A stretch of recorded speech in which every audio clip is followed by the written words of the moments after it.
All right.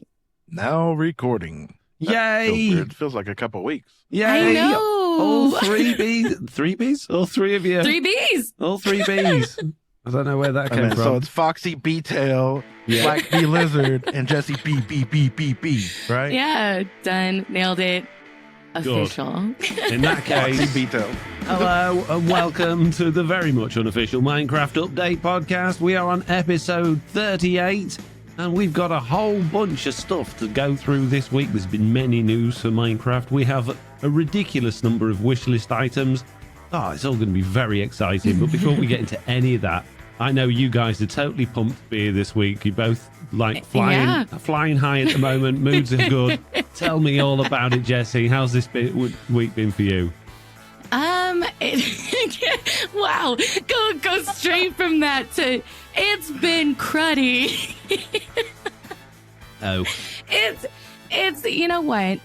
I say that in jest because it's actually been a pretty good last few weeks. I've been hanging out with friends, mostly to distract myself from home because, you know what? It's hard in the economy right now. And I'm feeling it. I'm feeling the pressure. I'm feeling the stress. I am completely overwhelmed. And it is the one time where it feels like being a content creator and having like this amazing community has really dawned on me, right? Like, it's easy for me to feel like a nobody. Like, it's easy for me to feel like I'm just a person playing Minecraft. And it's how I feel a lot of the time. But like, when I'm really down, when like life is just like, you know, knocking you over and over again, but you keep seeing that people around you are so supportive and so kind and generous with their time. It's amazing to me. So I have to say, I have been so incredibly happy and blessed that in this time of like overwhelming stress, I have had, you know, you guys and TB and my community to just like be there to be like, hey, I know it sucks, but it's going to be okay. And I have to say, it's given me a lot of hope and like a lot of positive things to focus on right now. So that's been really great. See, I told you. Yeah. Silver lining. There we go. Positivity. It will shine through all. Slag, what about you? Are you feeling particularly positive right now, my friend? That's a dangerous subject. Positive. I'm okay-ish. As some people know in my community, and some people may know in the podcast, or in the TB community in our Minecraft corner of the universe, my grandmother died, what was it, last weekend? And me and her hadn't been exactly on talking terms in the last 8-9 months, but regardless of the fact of us not being on talking terms in the last few months, it's still a big substantial blow. I mean, that was somebody that was, aside from like my mother, the only person who's been there the entirety of my life. You know, my father wasn't there, had several stepdads growing up throughout the years and stuff like that. But even though we weren't talking, you know, it was one of those times where we had an argument and it was who's going to be more bullheaded, you know, who's going to cave in first. You know, we've probably had 15 of these in our lives that range from any time you didn't talk from a week to sometimes you didn't talk for 2 years. And we were just happened to be in the middle of one of these stints where we weren't talking. So it's a little bit sad in regards that we were in that kind of stage. But I don't know. It's a lot. It actually hit me a lot harder than I thought. And I'm not looking for sympathy or anything like that. It's still, I don't know, this, you know, I've lost people in my life before, I'm sure. Well, obviously everybody has. But I've never lost somebody that close. I always used to make a joke that, you know, aside from a few people, those are the few people that keep me sane on this earth, and without them I'd be an absolute nightmare. And I like to think that I have 3 anchors in my life, 3 things that keep me tied, that keep me level-headed, that keep me, if that makes any kind of sense.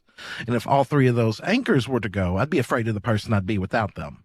And that was one of the anchors snapping. And it's a hard adjustment. But getting through it. It's just going through that. You know what it's like. You know, you remember the good and you remember the bad, and it's just... Yeah. Oh, yeah. And I wanted to say, like, I know you said like this is the first one that was really close, and that's really hard. So like I feel for you, because losing your first like close one, like it's such a strange feeling. And I mean, I wish I could give you a hug. It's hard. I've lost people in my life. I'm sure you all have, but there's certain ones that it just hits different. Like I said, there's been 3 anchors in my life, and that was literally one of the anchors getting cut. And it's hard. It's a hard adjustment. One minute I'm fine, and the next minute I'm thinking about it and I'm in tears. It's the weirdest thing I've ever experienced in my life. That's totally understandable, bud. Totally understandable. All I'd say about your anchors is that just because that person has gone doesn't mean you can't live up to their expectations still, and you can't keep what they expected of you in the back of your mind, so that you know, they can still keep you on the rails for as long as you need them to, until you can, you know, create your own anchors or develop new ones, which it seems very much like you're doing, obviously, with your relationship with Jen at the moment. So, yeah, hasn't stopped just because they're not there to tell you, because you can remember them telling you and what they said, and you can keep that in the back of your mind as long as you need to keep yourself from becoming that person that you don't want to become. You're right. Absolutely. Thank you. Yeah. You're very welcome. Yep. Well, hopefully your week has been a little bit better. I know it's been a couple of weeks, but Yeah. Yeah, I've been really stuck at changing the tone slightly. Just totally stuck into this new routine that I've set myself. So I've just been doing a lot more computering than I usually do. I've spent a ridiculous amount of time working with villagers in Java Edition and Bedrock Edition, and oh man, I hate them even more than I did. There's so many people have said to me over the last few years since I last dealt with villagers. Do you remember the last time I dealt with them? An asteroid accidentally landed on them and killed them all because I enjoyed working with them that much in season 1. I'm pretty sure you got banned on somebody's Twitter account during that incident too. Yeah, for moaning about it. One of the developers, got blocked. That was early days. That's amazing. That was early days. That's amazing. But the thing is, from then till now, people have been saying to me, "Oh, you should use villagers. You should do villagers. You should work with villagers. Villagers are great now. Everything works. There's nothing wrong with them. If you do this, this, and this, it's absolutely fantastic." And I can tell you, through personal experience, the last few live streams I've done in this last couple of weeks, that there are no improvements to villagers at all since the Village and Pillage update. They still go missing, they still delink, they still glitch through blocks, they still forget their workstations, they are absolutely terrible. And what's more, all of these people that go to me, "Oh, you should trade with villagers to get this item or that item, or sell this or sell that and get all your emeralds," you get nothing. You get nothing. I got 90 shulker boxes worth of stone, and I worked out that out of that, I would end up with something like 6 stacks of emerald blocks. So, you know, it's stupid. It's totally stupid. So don't do it. Don't do it. I don't have no problem with villagers. Granted, if you're trying to get emeralds, just why have you not just built a raid farm? Exactly. This is the whole point of me doing this video was to prove to people what a stupid idea it is and how much easier it is to just build a raid farm. So yeah, And villagers are good at the beginning of a world, getting easy diamonds and getting gear, but after that, the gear, getting the gear is amazing. Early game. No. I'm sorry that your name has officially been changed to Foxy B Bug Villager. No. But you just have bad luck with villagers. You have bad luck with Minecraft some days too. I'm just saying. I'm just going to put it out there that I still think they are just. I mean, you could watch through the streams and just see the ridiculous number of bugs we had with it. And I've got people in the comments of the VODs going, "Oh, it's because you slept in a bed." Well, it shouldn't matter. It shouldn't matter if I slept in a bed. So, you know, it's totally stupid. I went through linking them. We got them all in order, got them all in the right places, and I went through linking them one by one, right? And after about 10 villagers, they all reset, and I ended up going back round and relinking the same villagers I relinked because they were the next ones that wanted the workstations. So they had to tear the whole thing down, put them all in water, take them out of minecarts, put more beds down, So they're all nice and settled, and then I eventually got them all linked, but it was it's an absolute nightmare. Yeah, really good news from all three of us all round. Let's hope there's plenty of nice stuff and positivity in the feedback to cheer us all up. Starting with Tyler B. This is something. Sorry, I read this one and I wanted this to go first because I got a few things to say about it because it piqued my interest. So Tyler says, so we have Foxy's grating voice, Jessie's dolphin noises and Slack's dog barking. Are we going to ignore Jessie falling asleep during the news? P.S. I wanted to say that the three of you say you don't know much about us, but I beg to differ. I think, to some extent, we know each other about the same. Now, granted, it isn't enough to be something like we're your best friends or closest friends, and there are details that aren't talked about between us. Love the laughs and jokes. It makes me laugh. I listen while I'm at work. I laugh so much that I'm surprised no one has asked me what's so funny. Love the show and keep up the great work. Oh, and Jessie, I need some video editing done. Like a lot of it, I know that's your most favourite thing to do. I wanted to say this because I think this is a lot of people I've come across in my life have this idea that because they know a lot about one person, they just, without thinking about it, subconsciously feel like that goes both ways and that other person is just as interested and knowledgeable about them. That is the other way around. And Tyler obviously says that he thinks that we know Tyler just as well as Tyler knows us. Now, every week we go into a reasonable amount of detail about our personal lives. I've done vlogs, we've done YouTube videos. We talk about a lot.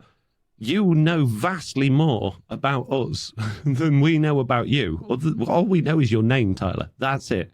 I don't know anything about you. And this whole, I've come across this a lot, where you get a person that thinks it goes both ways because they know so much about you that familiarity is just automatically assumed it's the other direction. But it really isn't. And I don't mean that in a nasty way.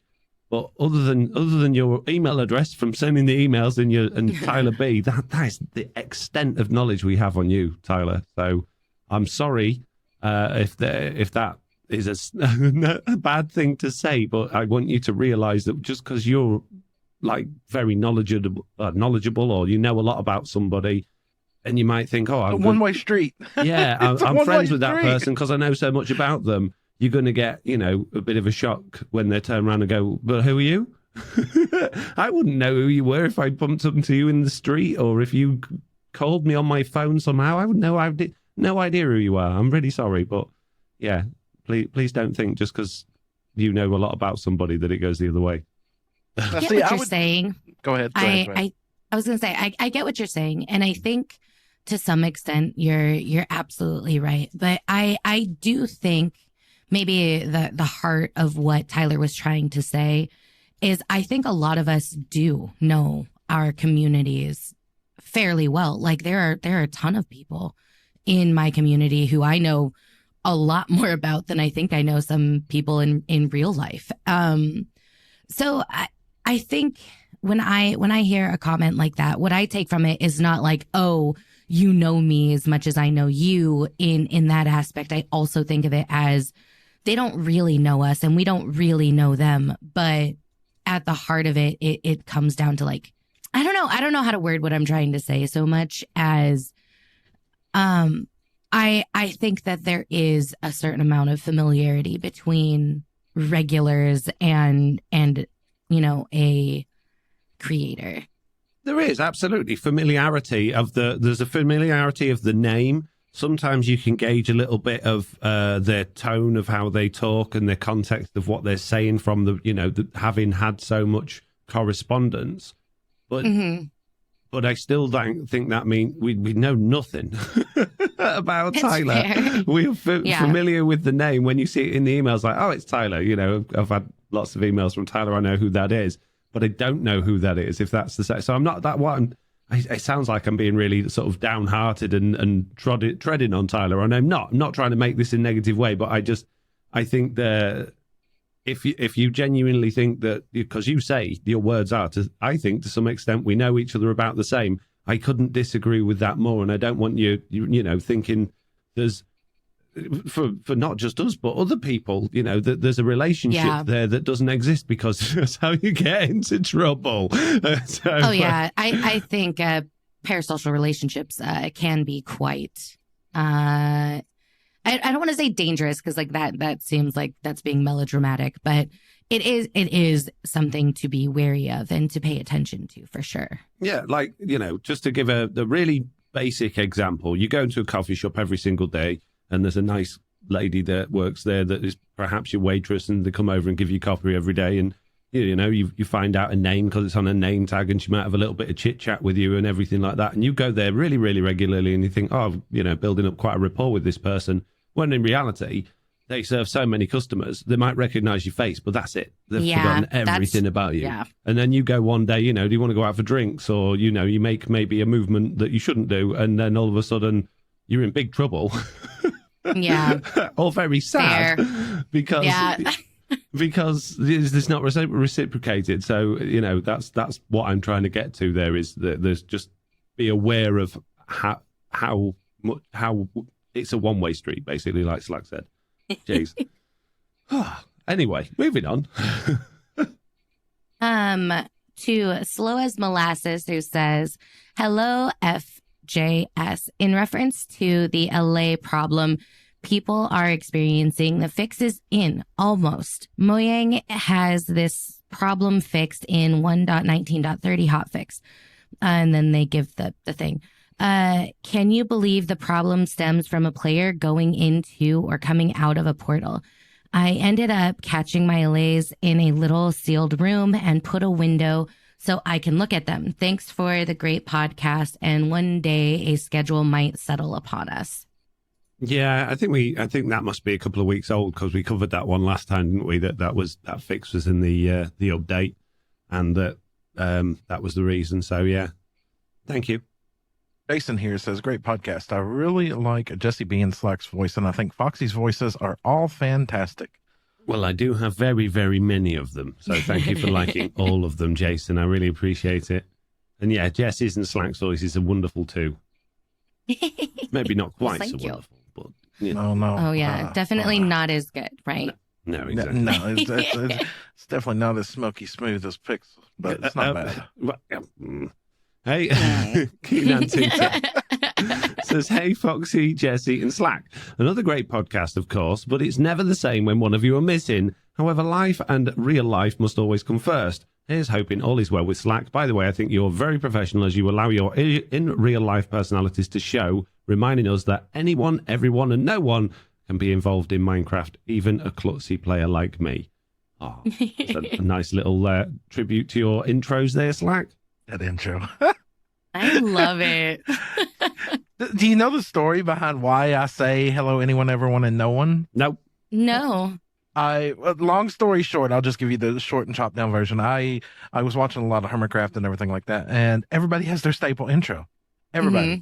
And I finally decided that I was going to make videos, and I was like, well, who do I imitate? Who do I go after? Hello, everyone, Cub here or X here. Everybody had their own custom intro, and I'm like, who am I going to go after? Who am I going to staple myself after? So I was like, hello, anyone, hello, everyone.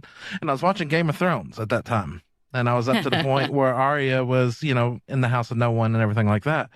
And I thought, well, that's the truth. No one's going to watch this. No one's going to be here to watch this. So hello, anyone, everyone, and no one. And wow. that's how it came to be, because I expected no one to watch it. Oh, amazing. Wow. And everybody did. I've just kept it since then. Yeah. Oh, that's great. Amazing. Lego Steve says, hi, Foxy, Slack, and Jenny. I have been binging all of the episodes, and it adds some spice, boring stuff I have to do around the house. I think that's supposed to be add some spice to the boring stuff I have to do around the house. Thanks for the great pod. Well, that certainly changes it, yeah. Yeah, you're in there doing the laundry and you hear Big Chicken yelling. What are you doing with the laundry? Oh, my goodness. All right, last piece of feedback is from Cap Cracks, and it is Slack. Oxalatos are amphibious. Bruh. Yeah. Yeah, I can vaguely remember. I don't know if it was when you were here as well, Slack, but I think it was when me and Jessiie were talking about something to do with amphibians, and they couldn't think of any other amphibians in the game other than frogs. Axolotls, as it turns out, are indeed amphibious. So thank you very much for pointing that out. Right, that is the end of the feedback. If you want to leave us feedback and see how much we know you can send us an email to news@theminecraftupdate.com and put feedback in your subject line. Or you can fill out our handy form, which is on the minecraftupdate.com website. Or if you want to be really helpful and handy, you can go and stick it on the Discord. The link is in the description below. Moving into the news, we have quite a lot of news this week, and we'll start with brand new, very special news. Just came out just before the podcast. Minecraft 1.19.31 for Bedrock Edition has been released, and this fishes. There you go. Yeah, fishes. It yeah. fishes. Yeah, that's it. Good. Moving on. It fixes some crashes, particularly the black marks that have been appearing on maps, which we have the world's longest Bugdate reports on. And it also fixes players spawning under the obsidian portal when going to the end for the first time after updating to 1.19.30, which I haven't encountered myself, but how frustrating would that be? Yeah.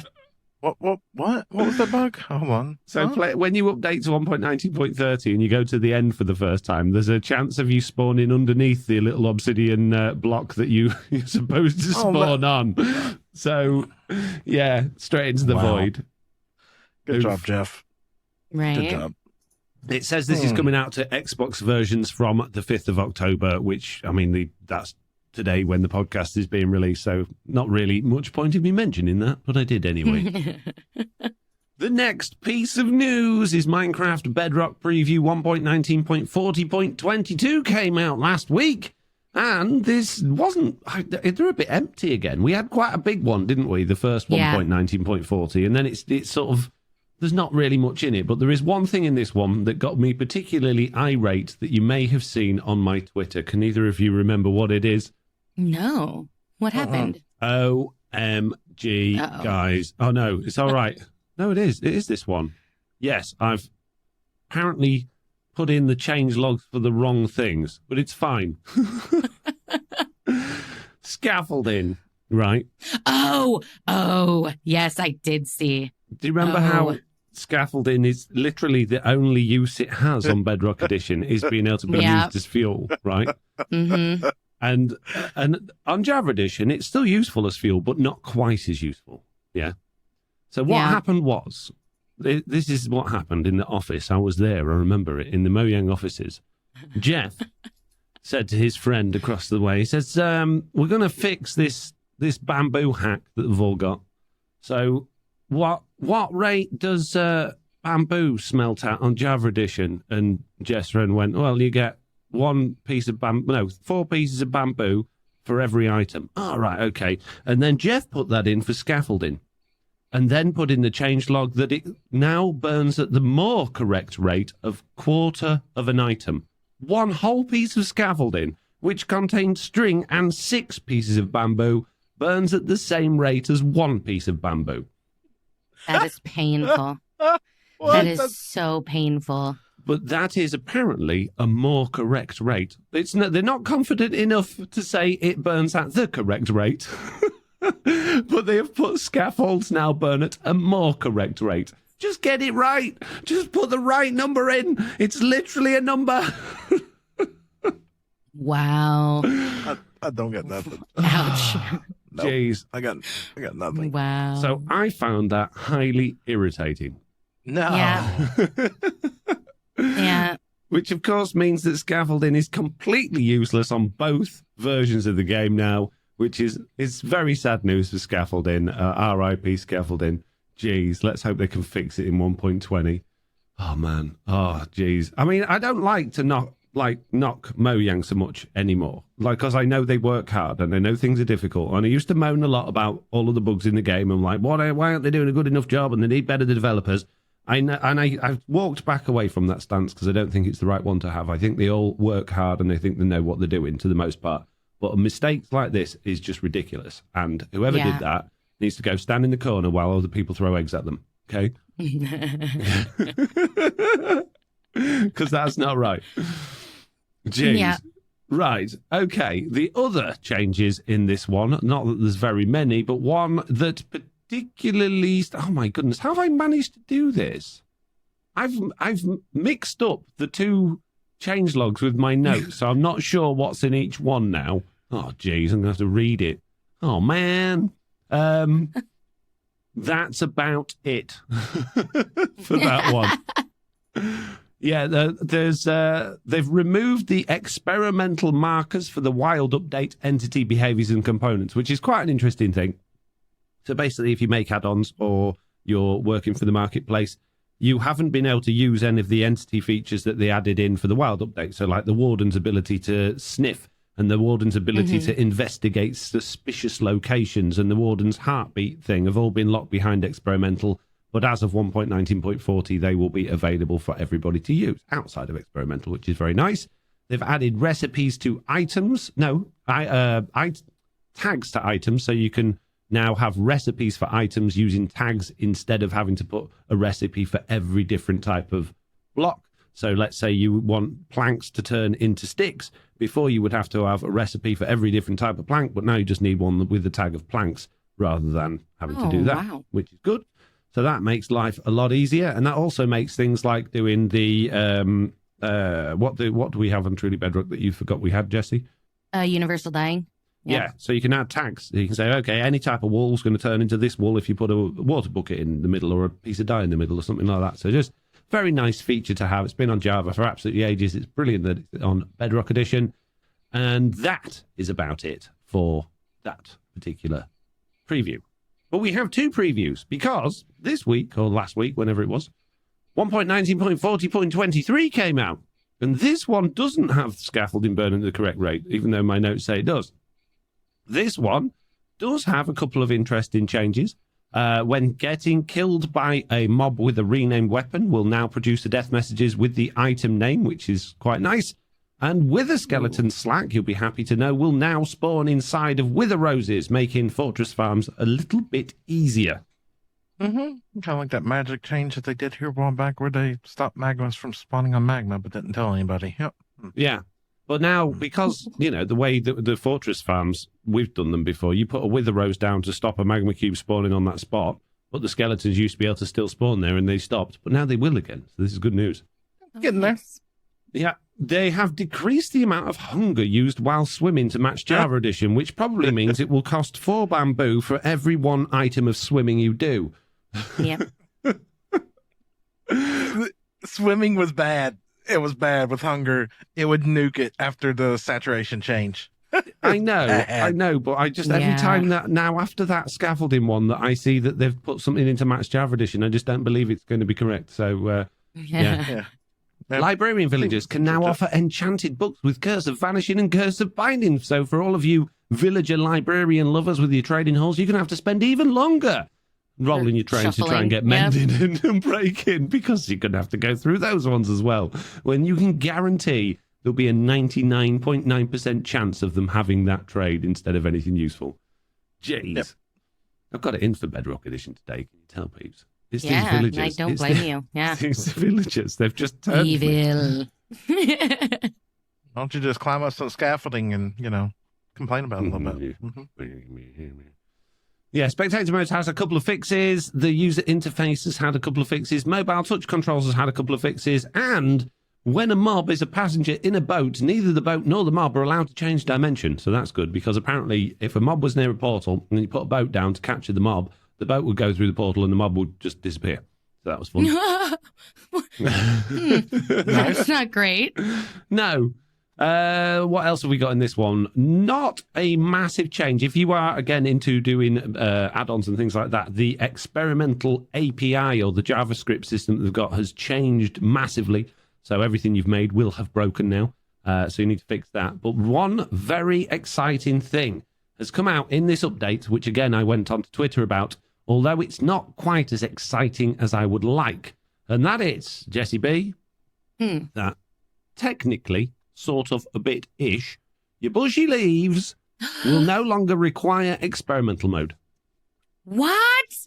That is exciting, but you said ish. Ish, So what is because the you ish? still can't, you can't change the vanilla Minecraft blocks. So you could only make new leaf blocks and then either craft them from something else. You could put a leaf in your inventory and, craft it into, well, like 1-for-1 into a bushy leaf, but you're not going to get them on the trees unless you then use the experimental biome features and change all of the features in the world to have trees with those new blocks on, but those, then when you chop a tree down, the leaves aren't going to despawn.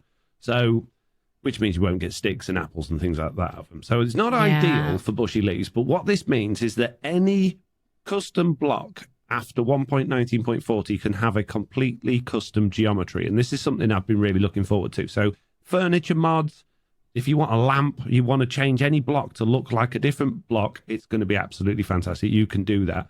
And you can give different parts of that geometry different materials. So you can basically say, I want to make a table. When you put an iron you put an iron bar down, you put a bit of carpet on it into a little table, right?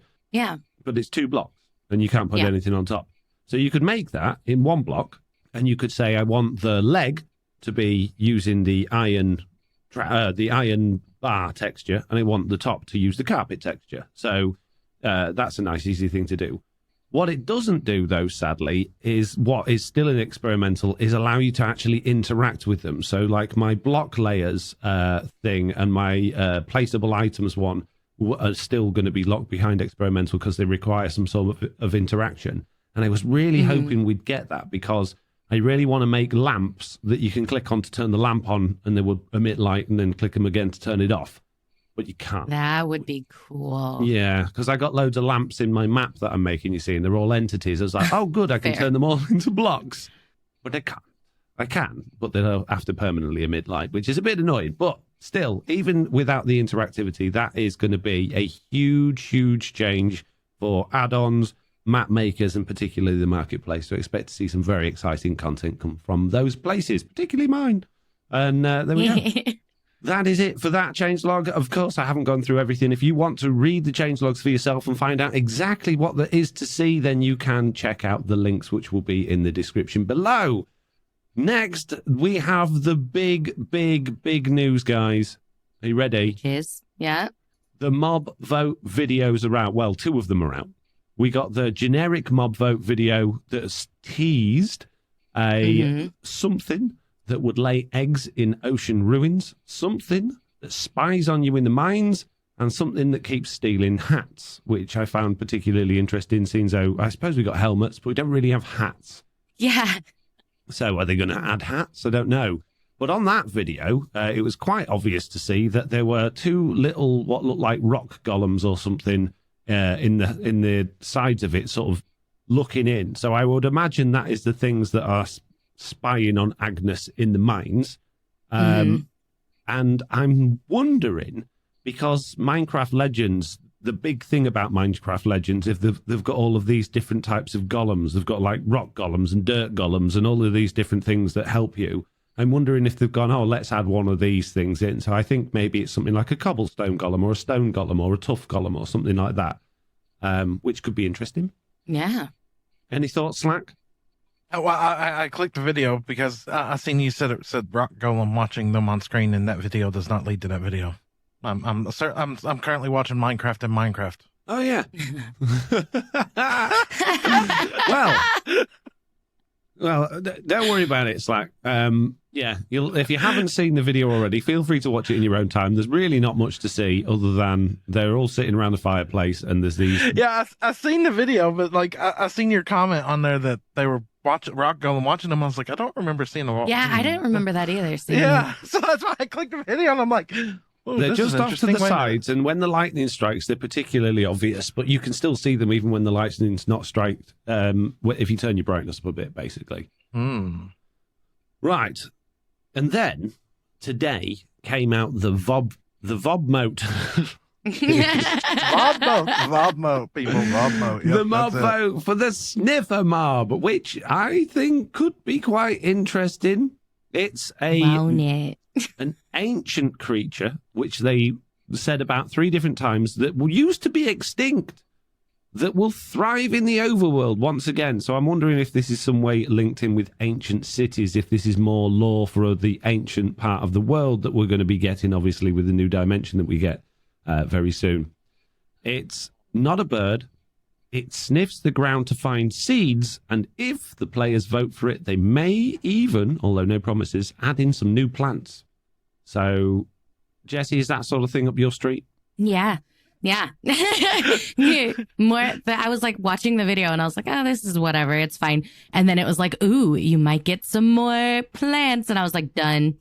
Nailed it. I'm in. Give me all the plants.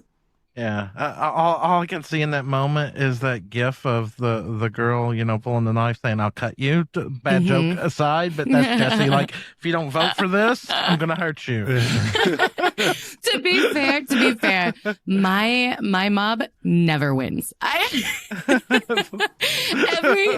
Every time I was all in on the Moo Bloom. I was like, I want me some cows. I want more flowers. I was like, I'm in. No, it was first out. I was like, no one wanted to move them, Jessie. It was painful. And I think that's basically happened every time. So I'm over here like, I want the Sniffer. I want more plants. Everyone's going to be like, no, we're good. Well, that's the one that I 100% want this at the minute, but that's only because I haven't seen the other two. So, yeah, we haven't seen any of the other ones. Yeah. I'm well right now, give this to me. Yeah. So, yeah, that's interesting. Right, before we get to the last piece of news, which I don't really have any information on other than hearsay, I just want to say that, and I know we've had a ban on talking about the ancient city and the portal and the new dimension, but I'm going to break that ban for a minute because a video popped up on my home screen on YouTube the other day that I thought was new, and it said, Minecraft 1.20 or 1.19, it was an older video, will have a portal and I have proof or something like that. And I thought this was a more recent video. I didn't realize it was actually from last February. But there was one piece of information in that video that I didn't know, which makes me 100% convinced that that portal is a portal. And do you know what that piece of information is? What? Okay. The structure for the portal in the middle of the ancient city is called the city centre. But there is another structure within the ancient city which is a replica of that, but very small. And the name for that structure is Small Portal Structure. What? Yep. I didn't know that. I didn't know that. So. Interesting. Also confirmed. It's a portal. Yeah, it's a portal. Yeah. We know that from people that did the code digging, that the reinforced deep slate used to be called Mysterious Frames, and there were two variants of it. There was Mysterious Frame Open and Mysterious Frame Closed. So we know that. So we know they're supposed to do something. We know King B-Dogs was teasing many, many things about that portal and those blocks doing the job that they were supposed to do. So it's only a matter of time. Whether it will be 1.20, I don't know. But I hope it will, because I'm sick of waiting. Jeez. Anyway, unless either of you guys have got anything to say about that, I'm going to put the ban back in place so we don't get any comments about it. Okay, banned. Ban back in place. Yep. Good. No comments, feedback, news, or messages about the portal, please. Thank you. Unless you have actually discovered how it works. Because that's the other thing he said. Just open it again quickly. He was very specific about players will have to discover how to do whatever it is to do with it. And that was at the Minecon ages ago. This was King B-Dogs, right? So, and I've been thinking for ages, I wonder if there's like just something that's hard-coded in the game that no one's looked at, that like maybe like a moon cycle, like slimes, those blocks open up and you can put things in them, or maybe there's something you had to do with music in a specific way, or play maybe all of the jukeboxes all at the same time, all the music discs at the same time, or something. I don't know. But it was like a Hero Brian rabbit hole. Maybe. Oh, so, Lord, yeah. Closed it again. And now we're going to have the last piece of news, which is only here because we had the first part of this story in the last podcast, and that was that Dream was going to do a face reveal, and we were slightly concerned that it was going to be a bit of a prank, but he actually did do it, and there were over 1 million waiting to watch the stream. And then the responses, I don't think on the majority, but from quite a lot of people, were very, very toxic. I don't know what people were expecting. So gross. But he looks like a person. He couldn't look more like a person. He looks just like a person. He's not an unattractive person, looks perfectly normal, but apparently some people have just got to be mean. Yeah. Yeah. I had feelings. And I will say for a community, right, that in my experience has been very positive, right? The Minecraft community for me overall has been like a really nice experience. That was the toxic side that I should have expected, but didn't. Like, I know some people suck. It's just life. It's a part of life. But seeing that all over my Twitter, like from people who follow me, from people who I have seen, in my streams, people I have seen in other people's streams, just the toxicity around, I thought he would be cuter, or it's gross. It's just gross to me. I'm not a big fan. So yeah, it made me quite disappointed, I will say. Any thoughts, Slack? He's a person. I care less. It's like for 2 minutes, it's like, oh, well, that's cool. Yep, he's a person. I can't believe that they opted to give up their anonymity, I guess is the best way to put it. I mean, you've successfully built a career and nobody knows you. You can go out and do whatever you want, but now you're going to be recognized. Yeah. Now you're going to be recognized. I'm willing to bet, just off of kind of how things go, they signed a contract with someone. I am 1000% sure it has something to do with marketing. Either that group is going to have a show, some kind of something, and they're not going to put him on a show or a interview or whatever, right? Minecon. And have him in a mask. Yeah, that's what I was thinking. I was thinking he was going to be on Minecon.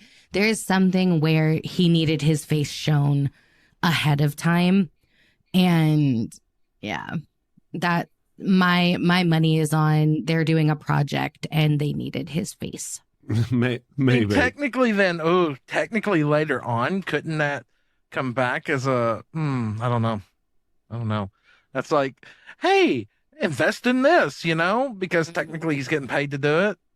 Yeah, he's so young. He's so young. I am willing to bet it's a money thing, but it's Maybe. not, as long as, I don't think he marketed I don't think the face reveal is something that was paid for.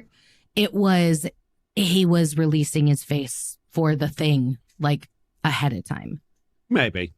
But that's just, if I know marketing enough, it just feels like that's what's happening here. yeah, I think Slack's got a point there that could backfire, though. Because let's say a company's gone, oh, we're only going to sponsor you, or we're only going to pay you this money to do this thing if you show your face. And then he goes, 2 years later, well, that destroyed my earnings. Everything all of a sudden flattened out, and I think I've lost this millions of dollars because of showing my face. Then he's, liable to sue them. So I'm not 100% sure. It'd be an interesting legal situation. Yeah, it's like I didn't realize it day. till the other night. Like, I knew I've never seen X. X is never Exumavoid. You've never seen him. I didn't also realize that there's no pictures of Etho. Yeah, no, none. He's never had anything. Silent Whisper. No hand silent. We've seen his hand. Yeah, we've seen his hand. I have not seen his hand. Oh yeah, he did a hand reveal, I think, at some Amazing. point. Oh, it was when he unboxed his plaque, his YouTube plaque. His Yeah. 100K one, yeah. Nice.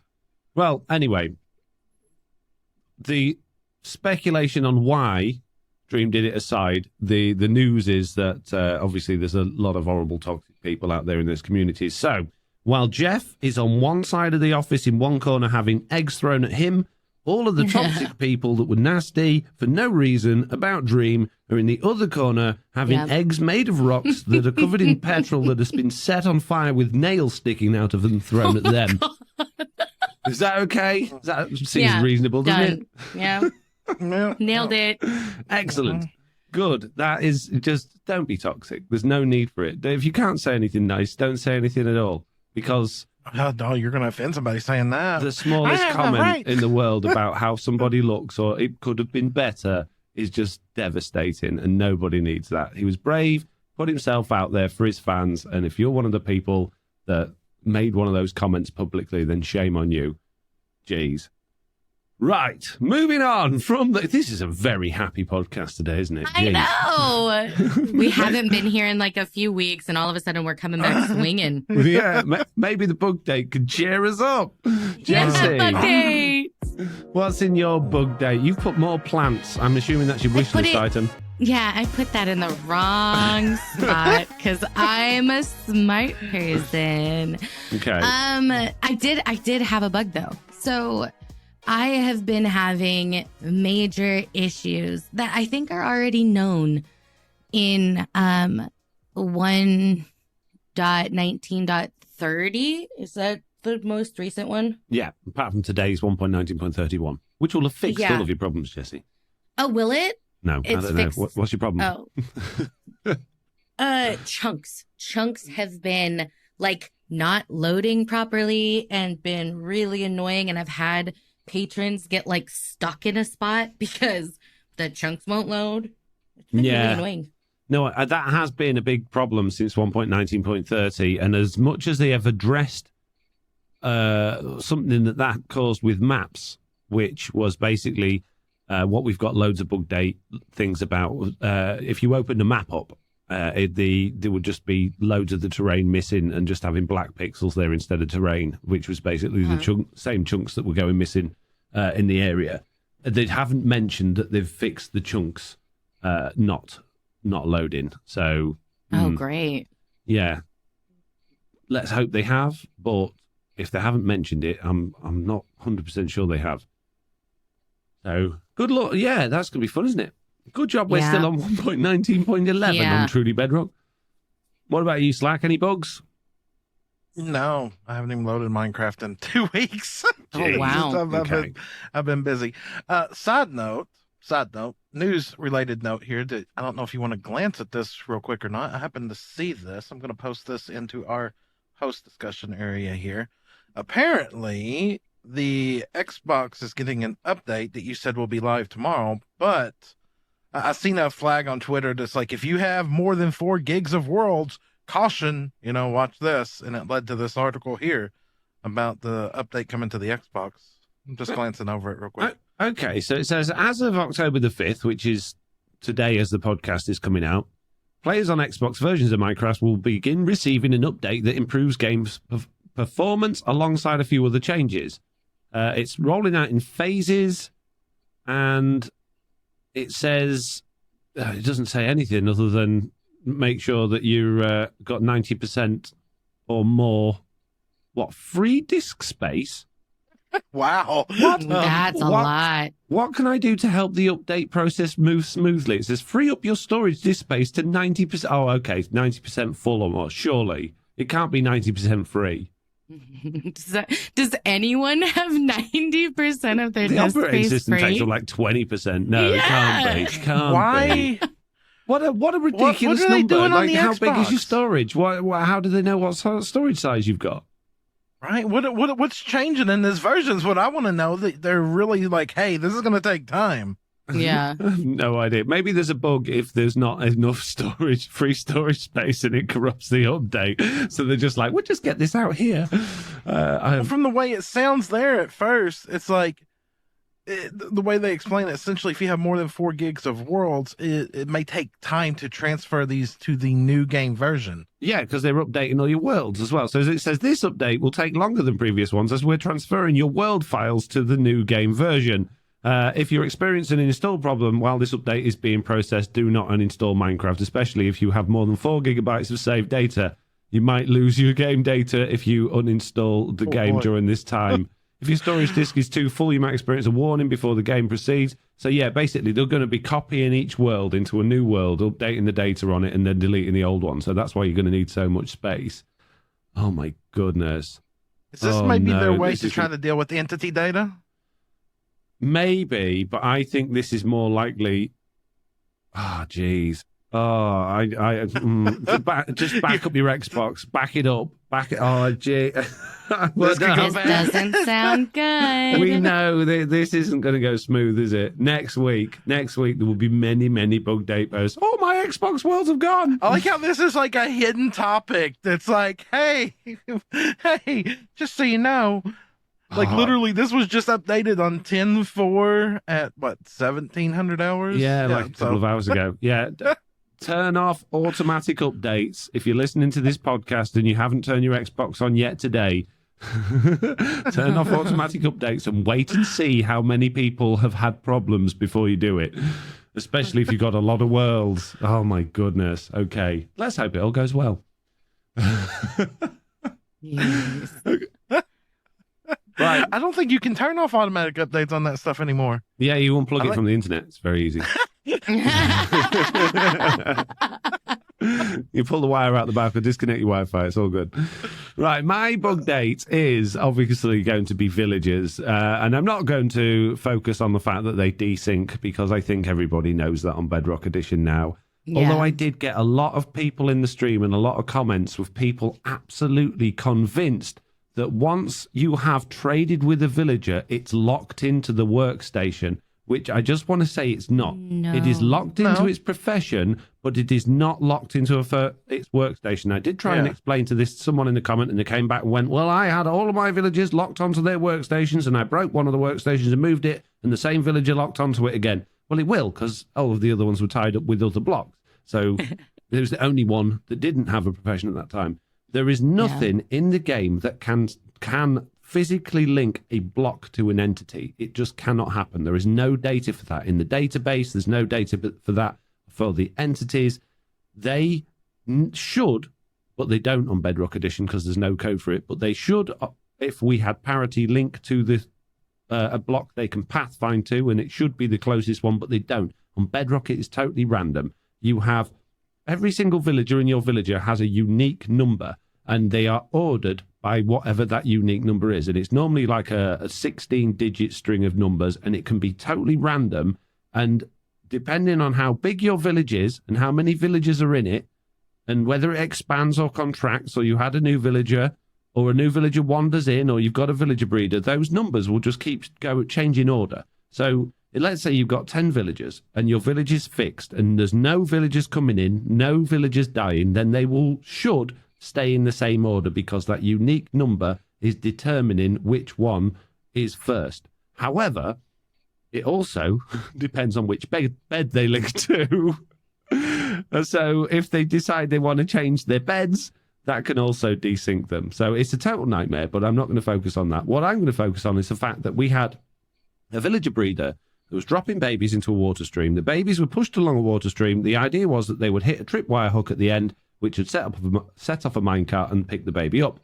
But because the entities float in water now, the babies were hovering half a block above the water, sliding through the side of blocks, and ended up not actually able to stand on the tripwire hook because they were floating above it, which meant they could then escape through a solid block and a trapdoor and then just run about all over my trading hall, which was not ideal. It wasn't ideal, but it was really funny to watch. Yeah. And then the bucket of lava coming out even made it better. Yeah. They did admit they needed many lava. So now what I've got for my villager breeder is I have a perfect solution. I have fixed villagers. Do you want to know how I've done it? How? Well, you know how they were dropping safely into water? Uh-huh. Yeah, I've just made that solid blocks. Nice. Yeah. So they now fall from Y300 down to Y65 straight onto solid blocks. And I don't have any more villagers loose in my trading hall. Yeah, I bet. Yeah. Oh, man. That's so funny. Right, that's my bug date. We've got a whole bunch from the community. We've got some very long ones as well, but most of them are to do with the chunks not loading and the map issue. So I think we should probably skip those. Saurob79 sent some images of the dark spots in the world. Meerkat said they've got some chunk loading issues as well. They also mention a realm lighting bug. which appears to have been reported, but I've not seen that. So apparently that gets fixed if you relog. Dragoon has had that problem a lot, setting up an iron farm on my VIP server. And, oh no, it's a different one. This one's an actual bug. They have had the problem, which I believe has been fixed in a recent changelog from the betas, or the preview versions now, which they are, where zombie villagers refuse to be picked up by a minecart and boat. And I think there were quite a few entities, particularly hostile mobs, that just decided they were no longer going to be able to be picked up by a minecart or a boat. And I think that is going to be fixed very soon. Have you come across that, Slack? No. I hadn't heard nothing about that one. As far as .30, no, I haven't even played it yet. No, but it does sound very annoying. I mean, oh yeah, I was in voice chat in my Discord the other day listening to people complain about the dark spots, and apparently it's even like sub-chunk related. So like you cross the sub-chunk line, like the blocks above will be dark and the ones below will not be, and it's just I'm glad we haven't updated. Yeah, there were people even saying that they're like, when their map loaded in, the maps was showing the caves underneath rather than the terrain above, which I thought was really interesting. So yeah, really, really bizarre stuff going on with it. White Rabbit has the same issue, saying they play on a realm ever since the last update and have been finding the filled maps that they have developed black holes. Hopefully they'll all be fixed again today as this update rolls out, unless you're on Xbox, in which case all your worlds are going to be gone anyway, so don't worry about it. You just got to restart anyway. This is the way they get marketing out there. No. Okay. Jammy Toaster have been seeing a lighting bug where the shadows look like black smudges as well.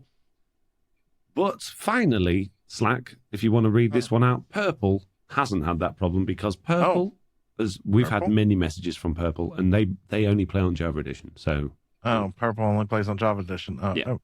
They don't have this whole Java superior attitude, do they? No, not at all. No, I deleted all of those messages that they sent about that. Good. Hey, Purple here. I normally play Java Edition, but I got on a CubeCraft, a Bedrock server, the other day and played a few games. For some reason, whenever my friends and I took the TNT, the game nearly crashed. I tested this in creative, and our games did crash. Have you guys experienced this as well? Love the podcast, but really missed Mr. Lizard last time. Hope he's back. See ya. When they what with TNT? When they look at it, apparently. Is that lit TNT? Just TNT blocks? Is it TNT exploded? Did you just set off a massive explosion? Did you have loads of TNT? We need more information, Purple. Yeah, and if you, I'm gonna play the naysayer here. You play Java Edition. So did you get Bedrock, and were you on a Bedrock server? Were you on Java? Yeah, that was Bedrock. Some weird thing? They said at the top they got on a CubeCraft Bedrock server the other day. So not heard about that one. But I've not maybe it's had any Xbox. problem. Maybe it's the Xbox and it just doesn't have the new update. Yeah, that's it. But once your Xbox has been wiped and all of your levels at Worlds are gone, your TNT will be fine. Jessie, would you like to read Purple's next bug? Of course. Purple here once again. I was playing Java Edition the other day. Oh, and I noticed my sound was not working. It wasn't my PC or Minecraft sound settings. It took a full reset of the launcher and the game itself for it to work. I also realized you said last podcast that it is a memory error of some sort on mobile. I checked on my PC and my storage is fine. I think this is interesting. Signing off, Purple. Purple confuses me. Me too. So, I don't understand. Java Edition sound not working, needed to restart the game, and the sound worked again. Just one of those things, I think. Yeah, that's one of those things. But then you also said that the memory error is something on mobile. We talked about it was it mobile, or there was a version of the game, I think it was PlayStation, where the sound was stuttering for people, and it turned out to be a memory error. That was in one of the change logs, but that was Bedrock Edition, not Java Edition. Well, don't worry. They'll run the first test on the Xbox and then give it to the PlayStation next. Yeah. Oh, and just to point out, Purple, that memory and storage are not the same thing. Memory is RAM. That's how much RAM your system has. Storage is how much disk space your system has. So check in your storage, and if you've got plenty of storage, doesn't mean you've got plenty of memory. So, yeah, just point that out there. Okay, Meerkat with the longest Bugdate thing in the world. I'm going to try and read it. I did try and read it before the podcast, but it was too long and I fell asleep. So It says, "Hi, Foxy/all. Great podcast, all. Sorry, this is a long one. Also, you might want to trim/paraphrase. I ran into a problem on a realm, also confirmed on a local copy, when I went to an area of a map not often visited, Rain Farm at a pillager outpost, originally 1.15 terrain. I found the farm was 95% gone. Some leaves left in spawn-proofing area around the outpost, and the hillside carved back flat is still the same. The outpost was complete. I have taken the top off for a spawn area and added a trident killer. The terrain around was mostly new terrain, a huge cavern, a massive dripstone cave biome, and was found right next to the outpost. This cave opening chunks remove the item sorter area I had next to the farm. After seeing the above, I loaded a local version from 1 month ago and the same issue on local world. So not realm corruption issue, unless it's an old corruption, which I downloaded, I guess. I have searched the MC Jira, but have not found an open ticket similar. I will capture screenshots. And then they went wandering around to see if anything else could have happened. Okay. New chunks. There was a thing, wasn't there, where if you got rid of all the bedrock, then it would develop new chunks or something. Yeah, when me and T-Man updated Slackville from, I can't remember whatever version, but we wanted to have the new cave generation in because the original spawn didn't have. And it was a nightmare. He finally figured it out. I have no clue, but it dealt with if you removed bedrock and you placed down other blocks in its place when you switched, it was a nightmare. Yeah.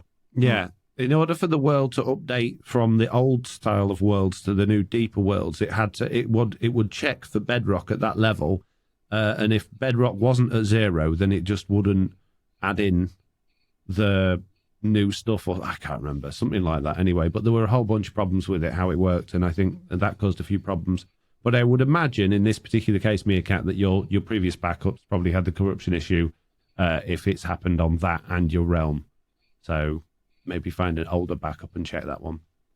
Yeah, that sounds like an annoying rollback. I mean, that sounds like one of the last things that we experienced on TV before we switched to servers when we left realms. Yeah. Like when my base halfway disappeared, and I remember making a video complaining.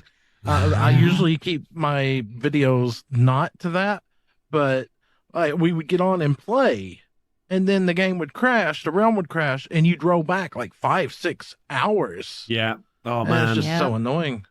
Yeah. Yep, I lost hours of work that way and then stopped playing for a little bit. I was so... That was when I was so mad. Foxy had to deal with, were you, was that still on the realm, or was that when we moved to a server? You had to deal with the corruption lines. Oh, no, that was... I think that was... Lightbug? That was, yeah, we've had that on realms and servers when oh man, no, we're not going back there again.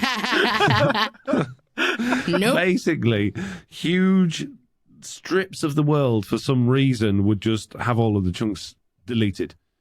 And back then, you had the benefit of being able to actually use MCC tool chest and see which ones are gone, and then you could copy and paste chunks from an old backup. Now what you have to do is download my handy clone tool, which doesn't have any visual stuff, so you got to find them all in game, and then use that to clone stuff from one place to another. But geez, yeah, oh man, no, no, not going back I remember logging into the shopping area. I remember on season 2, be like, Foxy, because we had changed the biome on the, what was it, the Mesa? It went through my base. It wasn't just the shopping area. Yeah. The Mesa suddenly had trees and creepers and everything. It's like, that's supposed to be Mushroom Island. Yeah. Oh man. Jeez, right. Moving away from the bugs. Let's hope we can finally get some positivity in the wish list. Maybe that can make us happy for once. Jeez. Come on, Jessie. What do you want? I want more plants. I realized not too long ago that every time I talk about, I want things added, I always talk about trees because, I'm a little bit tree obsessed. But I've been doing a lot of terraforming lately, and I've realized using, little bushes and it's like just a few pieces of grass and a few flowers. I want more. I want more shrubbery. I want more planty type things. Like what? Give me some examples. Yeah, Jessiie. What if we were to take would. vines and Yeah, mix them with the leaves, and somebody made a pack that made bushy leaves, right? Yeah, that would be great. Bushy leaves. But like I also want like actual shrubbery. Like I want a bush, like a something that grows out of the ground and it has like a little stem and then there's just a bush. Like I want like bushes. Like sweet berry bushes. No, a real bush, not one The that hurts. azalea saplings. Kind of, yeah. If it was something like the azalea sapling, except it wasn't just like this weird little square thing. Like I want, a bush. I don't know how to describe it besides a bush. You know what a bush looks like? Find the bush tree part of the sapling with the bushy leaf. Yes. Oh my gosh. Yes. I would basically, die happy. You want what's already there, but different. Okay. Yeah. Yeah. And, but then I would love if we had, what is it? I forget what it's called. Not ivy. Is it ivy? Is that what it's called? Like it's like a vine, Yeah, but like the vine that flowers grows come everywhere from and it. kills everything. Yeah. Yeah, but with pretty flowers coming from it. I want it. Give me more ivy things. doesn't have flowers. You say you want poison ivy? It destroys everything. No, ivy over here has flowers. Ivy's basically vines. That's exactly what the vines are. Well, the ivy that grows. Can we get like morning glories? Ooh, yeah. Can we get Morning what? glories, What was that? snowball bushes. Yeah. Oh, All of that. jeez. Yes. No. Yes. That sounds I like was an not old work, asking. Jessiie. I'm telling busy. you, I want it.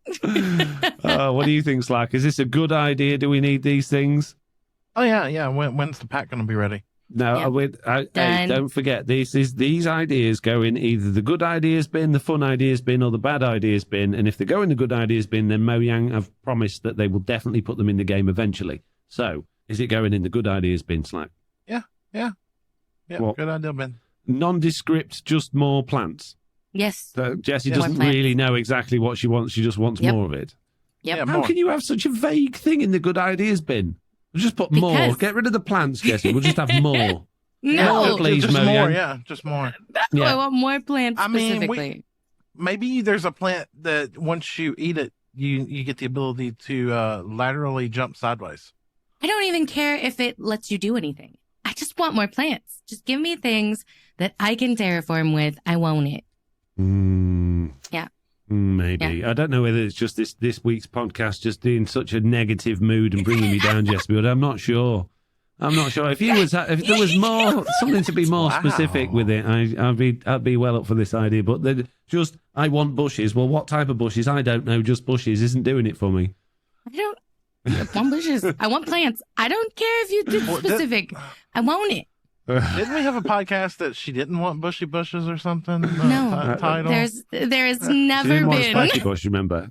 Oh, spiky bush. Yeah. Yeah. She wants a smooth Foxy bush. said she can have the spiky bushes back. Yeah. I don't want spiky bushes. Right, okay. More plants, just however, whatever is going to the good ideas bin, apparently. Jeez. Slack, what do you want? Volcanoes. No. Ooh. Why? Why more hills? I'm sick of hills. Oh my goodness, that's got millions of votes. 12,157 votes. I think you're outnumbered here, Foxman. Yeah, okay, I'll go for it. Right, tell me more about it, Slack. I seen it and it just immediately reminded me of the lava swamps from season 3. And I was like, volcanoes, lava that's not, one little pocket cave that people search for in speed runs and, yes, magma in the overworld. I kind of like the idea of cooled lava blocks. I don't know what that would be. I guess different Obsidian. version of magma. The only thing I don't like about it is it says it will erupt every so often on one side and it would have many lava falls. And I'm just thinking lag. So yeah, that's fair. apart from that, I'd be happy with it. I wouldn't mind if it generated with lava dripping down naturally, but I don't want that to just be turning on and off randomly. But yeah, I would be happy to see a massive big old volcano with maybe lots of dusty black rocks coming down the sides of it into Big lava pool at the bottom. What if you could find blackstone in the overworld like that? No, I don't want blackstone. Blackstone's gross. It's too purple. We need a dark stone. Do you mean deep slate? No, No, not it's deep very slate. gray. Like I want dark. Yeah. Dark block. You mean like black concrete? Like, almost No, like that's coal, but too more dark. grey. A little bit more of a grey, dusty coal. Like stone.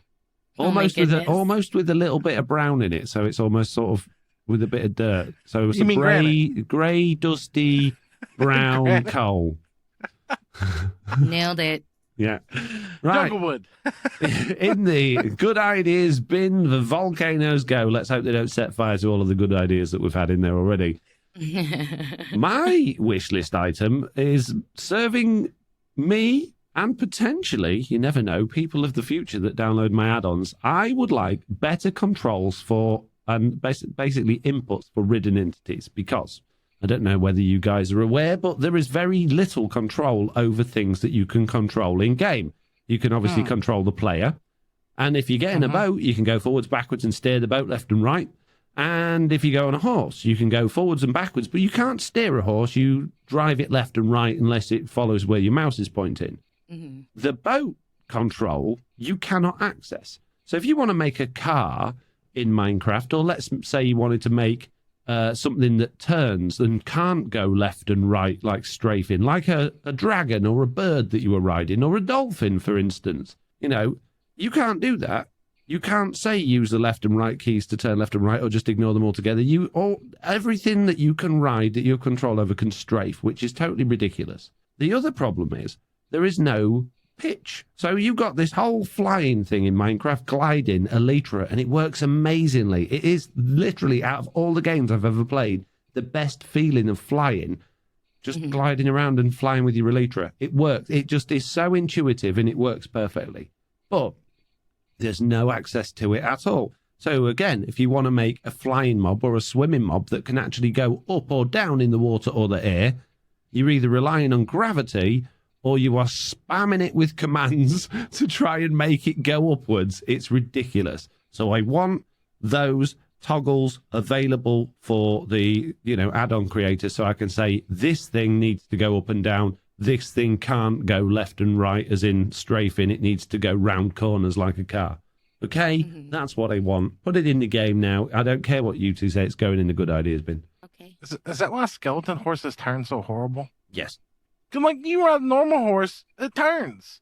A skeleton horse is just like, it doesn't turn right. No. Well, no, normal horse still does. The normal horse goes sideways as well. It strafes left and right, but you can actually, ride it around. If you press forward and turn your mouse, the horse will go where the mouse follows, which is fine. Yeah. But if you press your A or your D key, it will just sidestep like a crab, and it can't. Horses can actually do that, but not very well. But most things can't. Have you ever seen a dragon going sideways, Slack, or an aeroplane or a car that wasn't crashed into? I was about to say, not that wasn't, drifting. Yeah, exactly. They need those controls. They exist in the game. We can do it with Elytra, and we can do it with boats. So let me have that for other things. Thank you very much, Mojang. Right. Enough of my wants and things. We got What if a you put lot. an Elytra on it? No, you can't. Can't put Elytra on the mobs. Hmm. Nope. Stupid. Hmm. We're moving on to Okay. what the community wants. Okay, the first wish list item is from Lectors, and they say, I'm sorry if this is a bit behind, but I only discovered the podcast a couple of weeks ago. I just recently listened to the one where you were discussing the possibilities of seasonal changes in Minecraft. The discussion about how snow appearing and then later disappearing with changing seasons, for me thinking, I wonder if it would be possible for the sun to have a little bit of a lower light level during the winter. That would facilitate the snow accumulation on the ground in the winter and melting once the winter was over. For example, if snow layers melt at light level 13, make it so the sun only goes to light level 12 during the winter. Just an idea that popped into my head after listening to the episode, unless I'm not thinking of some reason why that would mess up all the mechanics regarding light level. I think that would be an interesting way to handle it. Would love to hear your thoughts. Love the podcast. The three of you are doing great. The only thing I think that would mess up is your ability to see. But I don't think it'd be too dark. What do you guys think? I like that. I do too. If it would be as simple as potentially saying sky access light starts at like 15 instead of, whatever, 12 or 10. I like it. Yeah, I don't mind it. I don't think it would be too dark, and it would give it would give a very wintry feel, wouldn't it? Maybe like an almost overcast sort of feel to it. Yeah, so yeah, I'd be up for that. Then if we had a slider too, that, right now the time's split equally between day and night, and say in the wintertime you had, 4 minutes of day and then 6 or 14 or whatever, however long it is, you could a slider to change the day-night scale. Yeah, I wouldn't mind that too much, but I think I don't think I want more night. Yeah, I like the idea that it's just like a little bit darker during like the winter cycle. Like that's nice, but I don't know if I'd want it like darker longer like that.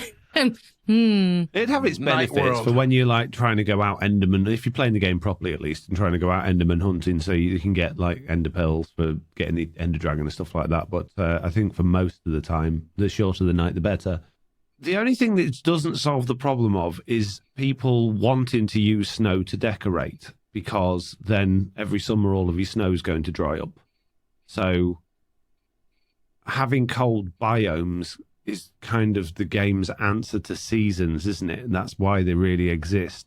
But I don't know. If we could find a way to make player-placed snow stay, then I'd be all over it. Yeah. Well, only thing I was thinking there is if you made it a new custom block. So like you took a snow and you combined it with ice and you made, like packed snow, I guess is the best way to put it. And then that would not melt. Yeah. Yeah. Yeah, you could do that. But then, yeah. I mean, that could almost be a legit recipe in the game, Yeah, I was just thinking, I kind of like the idea of ice layers. Ooh, that could be fun. Yeah. Yeah. Ooh, make slate. Okay, moving on, Jessiie. Yeah. I think we're agreeing that this one is teetering on the edge of the good ideas, but it might just fall in. We'll see. Keen Anteater says, I would like to have something to do with all the leather armor we get from mob drops. I know we use boots in snow, but why can we not backcraft the armor into leather? I don't use steak for food anymore, so killing cows just for leather seems wrong. I've always thought that we should be able to like uncraft leather armor, but I can understand why you don't, I suppose. I wouldn't mind that on like another crafting table, another like a grindstone type thing that was for, I don't know what process you would go through. So like like a sewing station where you're taking yeah. kind of a bit like the loom, I guess. But yeah, I wouldn't mind that. Maybe for depending on the size of the armor, you would need different amounts of leather. Having said that, though, for a cap, you get like it's 4 leather for a cap, isn't it? So or 5 even. So I think you would only get 1 piece of leather back from like a cap, and maybe 2 from a No, I actually like that. I like that. How many times have you accidentally done something that you didn't want to? Call the disassembly station. Oops, I crafted 2 stacks of trapdoors. Can I please get my iron back? White dye. Okay, yeah. Can you put a reverse station, whatever you want to call it, a time warp? I don't care. Something. An accident station. This is doable with add-ons. We can make that. We can have this. It's I messed up. We'll call it the Control Z. Yeah, I love it. Yes. How many times I've crafted gold pressure plates on accident? Yeah, or stairs or slabs or pressure plates or something. Yeah. Or even if you could take the armor, let's just say you have to do it one at a time, but even if you could take the armor that you get from like a zombie spawner, okay? That helmet, that iron helmet, and if you could put that in there and actually get the legit amount of iron out of it, sure, you could smelt it and get the lazy way out of it, but if you actually took the time, one item at a time, to disassemble it, to Control Z it, yeah, I'd be fine with this that. would just lead to a million people saying, no, but why can't we put a hopper in it and automate it? Yeah, you mean like the next comment? Yeah, kind of. So before we get to the next comment, are you guys thinking this would actually be a good thing for Minecraft? Or you don't think this would be too unbalancing of the game? You think this is a good thing? Could it be unbalanced? Uncrafter. Oh yeah, it could be definitely unbalanced real quick. An uncrafting table. I would like to give it a try, honestly. Yeah? I am pretty firmly on the no, but just because I'm a fuddy-duddy like that, I don't like I don't like that kind of thing. However, I would not be opposed to trying it just like for funsies. Okay, Jessiie, you're terraforming and you crafted something up and you accidentally hit shift when you crafted and you crafted 5 stacks of stairs and you only needed 1 stack. Oh, it's so annoying. I would absolutely love an undo. I'm not going to say that I wouldn't love an undo. Of course I would. Are you like, I is need it unbalanced? Absolutely. I need 7 spruce trapdoors. Oh, the trapdoors is the worst. I don't think that's unbalanced. The game doesn't intend for you to craft things wrong. Mess up. But we do because we're impatient. Yeah. So I don't see that as unbalancing the game because it's not changing the mechanics of the game. It's just, understanding people that are impatient or good at misclicking or maybe have fat sausage fingers or maybe just even have, not very good motor control. Mm-hmm. So I think this should go in the good ideas bin. Before you put it in the bin, I just thought of a negative way to use it. I mean, villager trades, get the diamond armor, rip it back down for the diamonds, and then use that diamond for shops. Yeah. Yeah. Yeah. But then again, your netherite as well. I don't like this. This was unbeneficial. Yeah. That's a tricky one now. You said that. Oh, jeez. Mm-hmm. Maybe if it didn't give you full value back. Maybe if it gave you just 1 diamond. Half. Yeah. Or instead of like you smelt it, you get a nugget. But 1 for 1. Yeah. Yeah. Okay. So it doesn't matter what you did. Okay. It doesn't matter how much it cost. If you put a set of stairs in there, which cost you 5 wood, you only get 1 wood back. Okay. If you put a leather cap in there, you only get 1 leather back. If you put a piece of bone meal in it, a white dye in it, you get 1 bone meal back. There's just 1 for 1, whatever you put in there. Okay. Yeah, I'm a little bit more sold on this still now. You could still farm diamonds with it. Yeah, you can still farm, but it'd be a lot harder. But yeah. You might as well just go mining. If there was MBT data for stuff you got from villagers rather than crafted yourself, so that you couldn't uncraft villager stuff, but then it might get a little bit confusing with what you can and can't put in there. Or just get rid of villagers altogether, and we're all good. You could just add an enchantment to all villager things that gets Curse of Vanishing or whatever. Oh, yeah. Yeah. There's a way around it. We just need Mojang to put their heads together and figure it out for us. So I think we should put it in. Come on, guys. Yeah, I'm sold. I'll give it to you. Yay! Well done, Keenan Tita. You got your idea that is now our idea because we changed it so much. The good ideas. The original one doesn't even matter, yeah. Thank you. You're welcome, everybody, for all of our good ideas.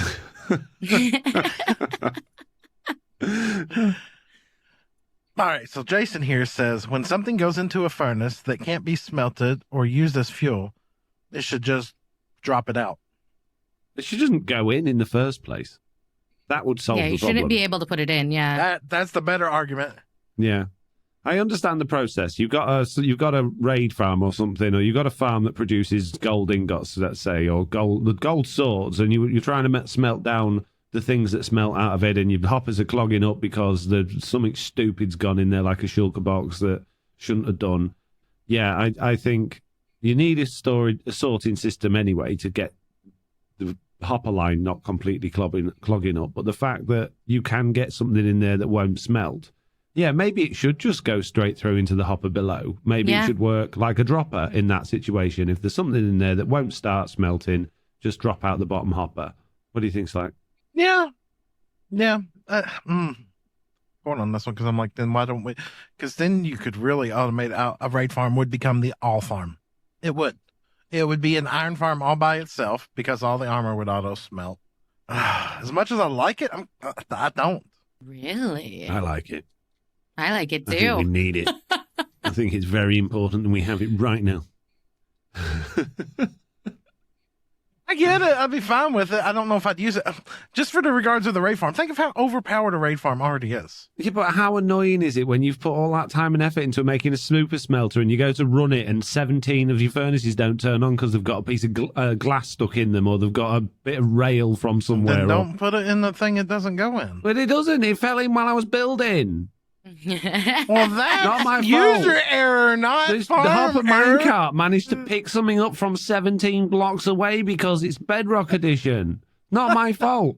Or when the hopper minecart picks up coal out of the hopper minecart is next to. Why?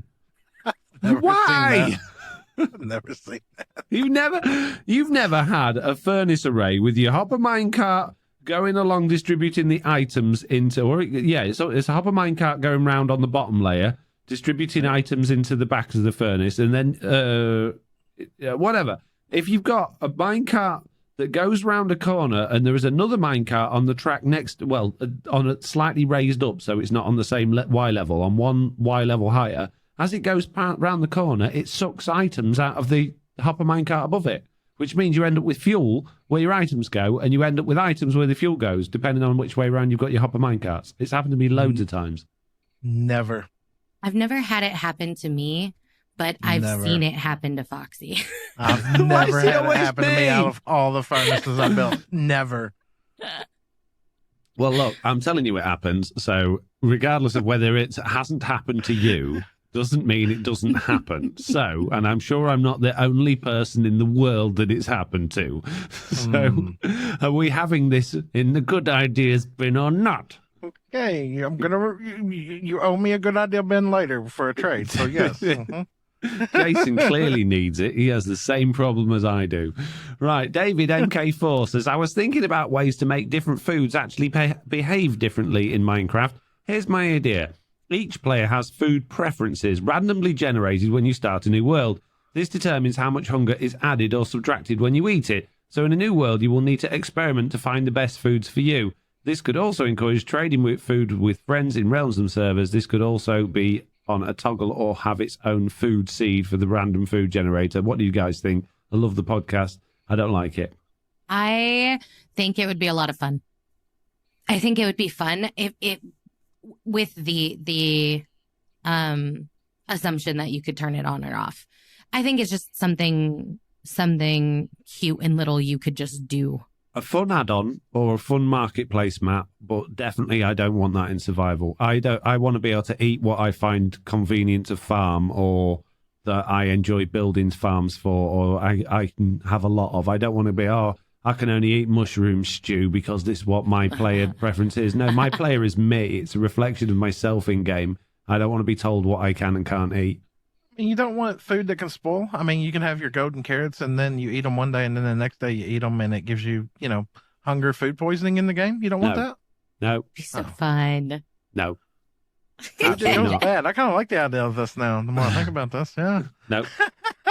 No, This is not going in the good ideas bin. I have It'd my be a hand good firmly across the add-on. top of it. I'm putting the lid It'd be on. a good add-on or a fun little one-off, but not a survival thing. No. Yeah, I agree. It would be great fun to do, like on like one of what's his name, Stan Probs's junk thingy maps. That'd be great fun to have something like that on there, but not in your survival. What world. did you say? His what thingy maps? Junk thingy maps?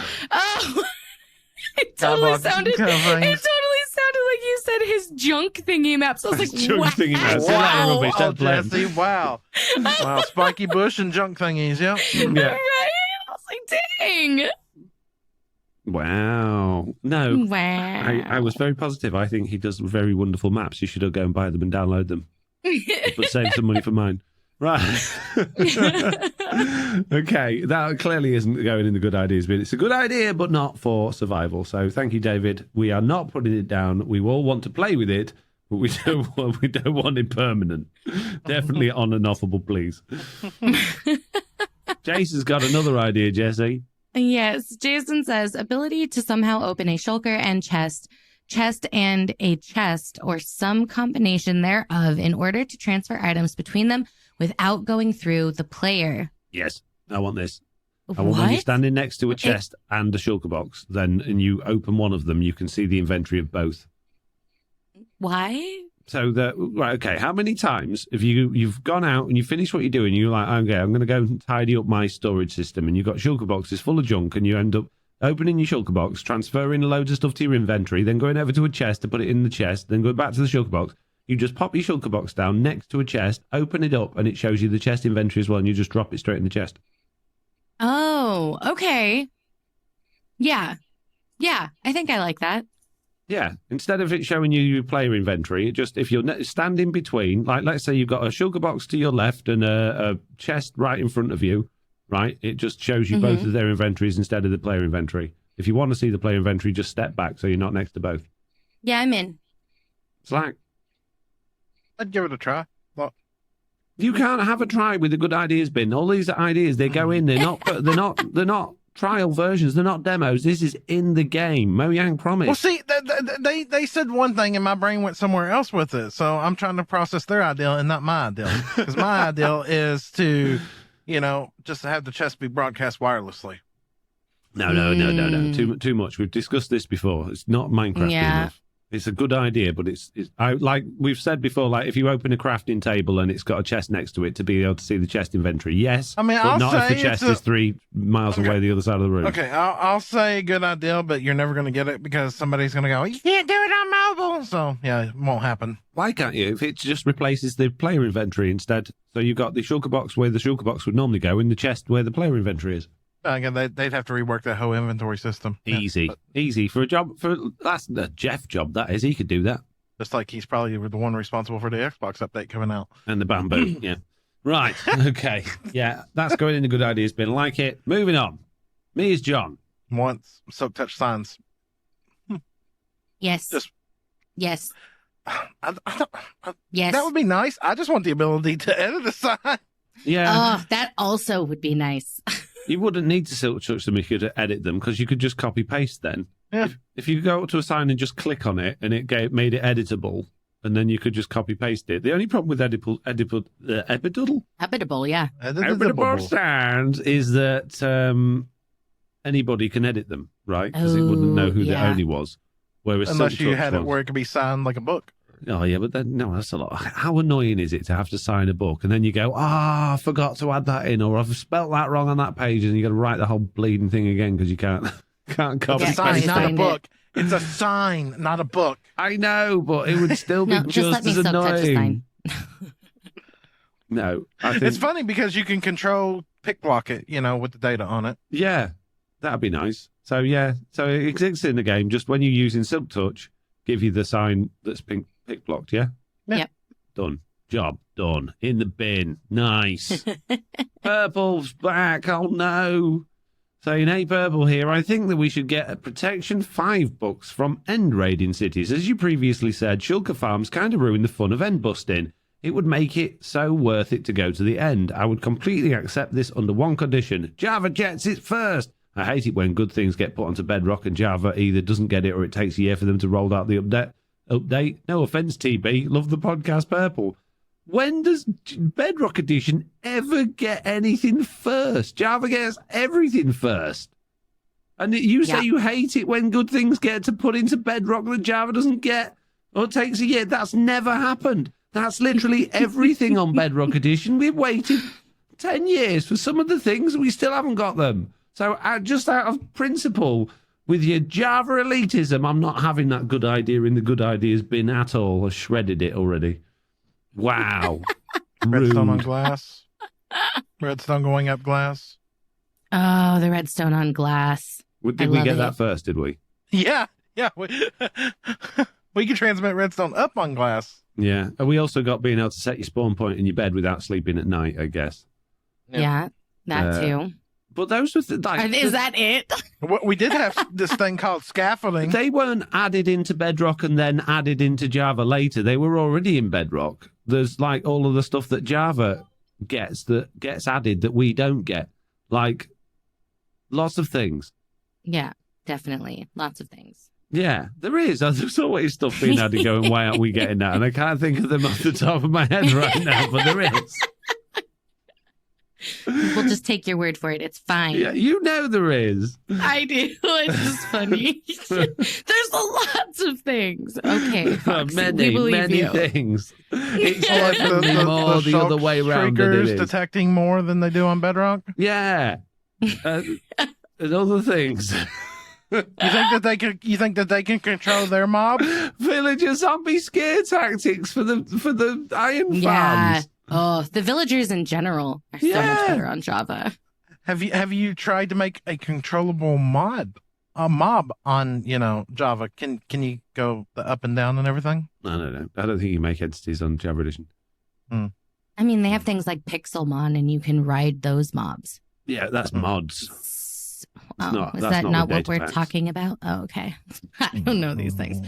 Anyway, Purple Hoser No. says, I think we should have more efficiency levels on our picks. Yes. It would make mining deep slate so much less annoying. Even with Haste 2, Efficiency 5, it's not instant. Love the podcast.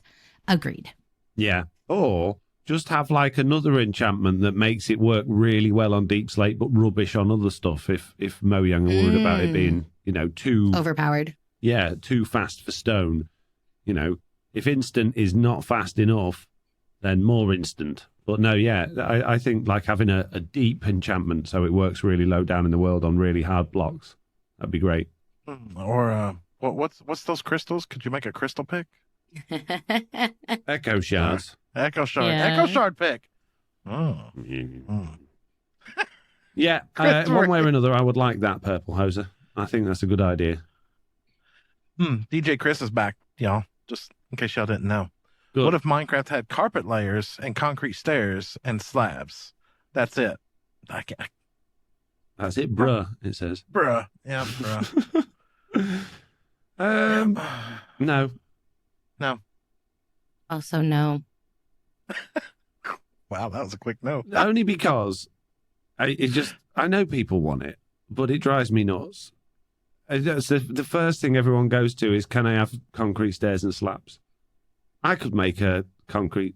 No, I couldn't. I could do the slabs, but I can't even do slabs. Believe it or not, it's easier to make vertical slabs with add-ons than horizontal slabs because you can't choose where the player's looking at in terms of whether it be a top or a bottom slab. But yeah, no. It's like a legit code problem as it is. Yeah, no. No. Stop. No. Sorry, Chris. No. Mm-mm. There is too many. If we get a really good inventory update where we could actually, let's say, did you? I think it comes up in the questions section. But did you see Exuma's video on his perfect idea for the inventory update, which I thought was okay. I didn't think it was brilliant, but I thought it was okay. Basically, every block that you've got, you can open a wheel up on, and you can pick the variant if you've got it in your inventory of that. So you see you've got you selected on cobblestone and you highlight it, then you can pick from stairs, slabs, walls and stuff like that. If we had something like that in game and that you didn't need to have all of the items directly in your inventory, they could be in shulker boxes in your inventory, then I wouldn't mind having concrete stairs and slabs just cluttering up everything. But the way it is, we got too many choices already and there's too many blocks. So no, definitely not 16 more stairs and 16 more slabs. Thank you very much. Agreed? No. Just, for me, the reason why I think I don't really want stairs specifically, slabs don't bother me as much. Slabs I'm whatever with, but the stairs, I think I don't want to say like it stifles creativity, but it kind of does. Like, part of the fun is figuring out ways to make things match when you don't have like an option available that's perfect. Like, it just seems boring to me, so I don't want it. Oh, that feels like we need to take your bushes away then. Yeah. Whoa. Take that back out. Take that back out of the good idea bin. Whoa, ouch. Yeah. She likes less options, is what you just said, right? Yeah. No, I make I'm do just finding it now, just Slack. Hang fine. on. Wow. Rummage around in the bin. Wow. There it is. More plants. Yeah, Get rid of that. definitely not vote for the, what Done is it, with the you. sniffer now? Yeah, definitely there were no. more plants. Done with you. Yeah. Lucas says, I think it would be cool if Minecraft added the legacy minigames like Glide to the marketplace. It would be something I would spend my money on so I could experience the minigames again. That would be nice. Yeah, there were some good mini games on the Xbox version of Minecraft, on the old console one. It wasn't just Xbox, was it? But yeah, they were. So, Central Marketplace ideal there. Make the glide maps again. Yeah. Yeah. I don't think you could. I think you'd probably get in trouble for doing that, maybe. Because they were owned by 4J Studios, weren't they? Well, you just have to change it then. Change the name. Yeah. Yeah. Glide 2. There we go. Like Minecraft 2, right? Yeah, exactly. Jeez. Okay, right. That is the end of the wish list section. And we had many, many good ideas. I feel slightly more positive than we did going into it. How are you guys feeling at this moment in time? I'm feeling good. Good. I'm feeling good. You see Plod there just made a comment in the feedback section. Yeah, but we've already had it, so I'm not going to like it. Yeah. So you can say that next week. Yeah, okay, go ahead. Yeah. Moving on to the questions. We don't actually have very many questions this week, so that's good because we've already gone on for quite a bit. I thought that was questions. No, that was wish list. So we're going to start with Squirrelicious, who says, with apologies for reopening this topic, Izuma published a 10-minute video this week in which he proposed a GUI solution for inventory management. The premise is that a specific key or console button combo is used to offer a selection of items available from your inventory, those including in shulker boxes within your inventory so they can be swapped straight into your hotbar. The selections are based on the item or block type. I like this as it tries to address the inventory access via GUI additions without suggesting a change to the standard inventory size, stack size, etc. So players could take it or leave it. What are your thoughts on this idea, and do you think it's likely Mojang will develop something like this? Did either of you see it?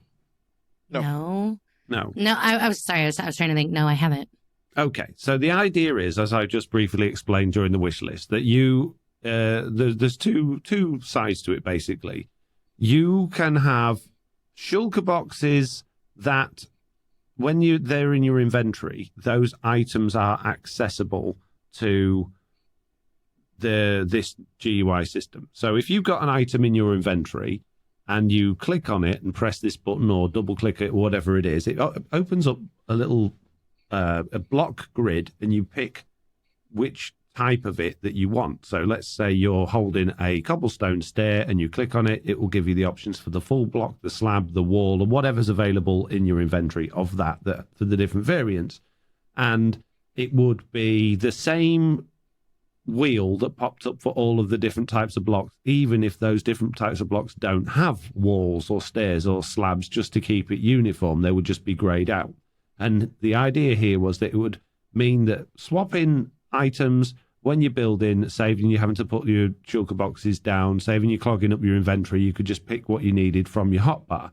And I kind of like the idea, but I just feel like you would end up with your shulker boxes being in a massive mess at the end of it as things were coming in and things were going out. I don't understand how the game would decide what to keep in your shulker box, what to put back in your shulker box. Because let's say you've already got stairs on your hotbar and you decided you wanted blocks, and the blocks are in your shulker box. Would it put the stairs back in your shulker box, or would it put them in a different slot in your inventory? I don't know, but it did seem like quite a nice and neat idea for the problem we've got.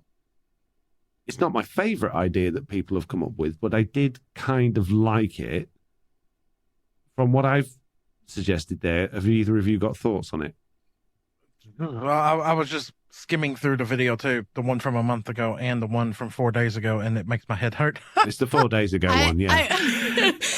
I was just watching the one from a few days ago, and it really makes my head hurt just skimming through it. I think I'm going to have more time to invest to actually watch the video. I can't give you an answer on that one just quick. We'll see if we can pick this one up again next week then, if we remember. I'm going to add this to my watch list. This is something that I want to sit down and watch, and I can discuss it better detail. Yeah. So I was just going to say, trying to listen to a video while also listening to you, while like trying to it's not as easy as one would think. My apologies. I didn't realize you were watching the video while you were doing a podcast. I'm just saying. I was trying to give you feedback. Well, don't forget the AFK and Minecraft at the same time. Digging out, Hey, you know, I'm chunks. not. I'm not. I have no Minecraft up. I am fully invested. I'm trying to be here. Okay, Trying to be here so much we were trying to get up to date on the news, weren't we? I know, Somebody right? remind Wrong. us to talk about this next week, because I think it is an interesting one. And like I say, I wouldn't, if Mojang said we're adding this to the game, I wouldn't be against it. I think it's a good idea. But for me, I don't think it goes far enough because my biggest problem is just having way too many things and way too many sugar boxes and spending my life organizing them. But that's not what we're talking about. So we're going to go on to Purple again. Purple. Jessiie. Purple says, hey guys, I have an interesting question for you guys. I have been wondering if you rehearse the podcast or try to make a practice one. If so, I think it would be funny to post some of those after the main podcast releases. Love the podcast, Purple. No. Purple clearly doesn't have very high bar for quality, because if or either that or she just thinks that we are completely and utterly useless. Because if we are at this level of quality after practicing and rehearsing, oh my goodness me. yeah, we spend hours a week Definitely, rehearsing yeah. it. Oh, yeah. You'll Always definitely have forgets a his step. lines. Oh, yeah. I mean, it's like, yeah. We're so good at this. We're so professional. Oh, I It's fine. read everything that I'm going to read out loud 17 times before, we record it. Yeah, and I often have to tell him to change his opinion on things because of the things he can't say on the podcast. So yeah, we'll put out all of the rehearsals that we've been recording on the second channel. Go and check them out. Like, why don't you go ahead and give one of my fumbling ones for the next comment? Because I'm pretty sure you got like 7 or 8 of them, me trying to fumble through reading a comment, right? Yeah, probably. Right. Next one, by the way, is coming from Purple. Did y'all see that? Yeah. Really? Wow. Yeah. And Why they don't want to know rehearsals? why don't I do a rehearsal? Okay. Why don't you all make Java tutorials? It would make more. It would. Let's try this again. Let's try this again here. Why don't you all make Java It's a good job we're tutorials? not recording the live one yet, Slack, Right, isn't it? right. Jeez. Good job, yeah. Why don't you all make Java tutorials?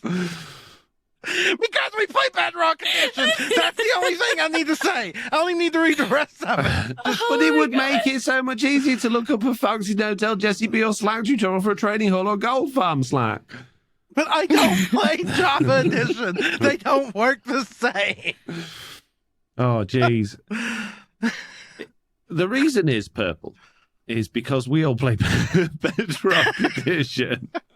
As much as we do dabble in Java, and I've probably still at this point put more hours in Java over the years than I have a Bedrock, that's not where our focus is. There are plenty of other people that do very good farms on Java Edition, and there's not really any challenge in doing them anymore. Once SciCraft have got hold of an idea, there's no point in even trying to compete.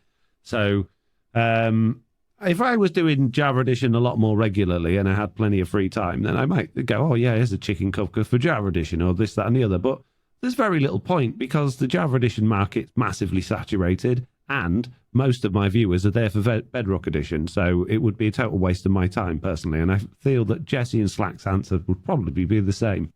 Yeah, pretty much. There's only like 3 or 4 farms that core would work on both versions. Yeah, maybe a chicken cooker. That's about it. Yeah, that's exactly what I was thinking. I could do a chicken cooker that worked on Cactus both. Cactus Farm. Yeah.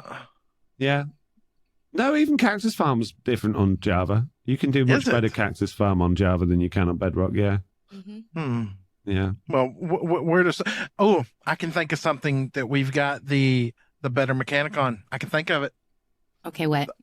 Our bone milling sugarcane. Oh, yeah. Oh, yeah. Yeah, but that's not new. Yeah. That's not new. They didn't give it to us first. It's just they did it wrong in the first place. Jeff did it. Yeah, they'll eventually fix it. Yeah, exactly. We'll soon get Java parity. Oh no, how could they get that wrong? Instead of making it grow, it makes it shrink. Oh. Quickly, something else. Just deletes your sugar cane. Thanks, guys. Appreciate Crashes the game, kind of like bone milling dirt blocks did there. Remember? Oh, jeez. Oh, man. Oh, yeah, for the flower farms. Oh, man. Oh, jeez. You broke TB that I day. did. I turned my flower farm on and they're just, where's TB gone? Yeah, then we got to roll back. Then we had to build it again. Oh, jeez. Okay, right. JJ1109 says, why can we stack honey bottles but not potions? Come on, Mojang. We're not Mojang, JJ1109, but I agree. Why is that possible, but potions not? Why would it be too OP to carry around millions of potions? If you want to carry millions of potions with you, fair play to you. You're not doing anyone any harm, are you? Jeez. Yeah. Oh, but PvP, well, you could last too long when you're underwater. Yes, I could. Oh, what a shame it would be. Jeez. Right. Okay, Jessie, the last question. Victim says, one question for each of you. Your choice to who gets which. 1. What do you gargle with to create such a silky voice? That's 2. Jessie's question. Yeah, obviously. I gargle with mouthwash. I mean, it's pretty simple. It is what it is, right? Yeah. 2. How do you maintain such a sunny disposition? That's clearly for Foxy. Slack. No, that's totally you. No, this is me. This is you're right. Me. You're right. Yeah, it's lots of tea and biscuits. Yeah. Yeah. Oh God. now we know your secret, Slack. It's like we all know each other. It's the same as we know you. Yep. And 3, where does Toretto like being scratched the most, Foxy? Right, it is.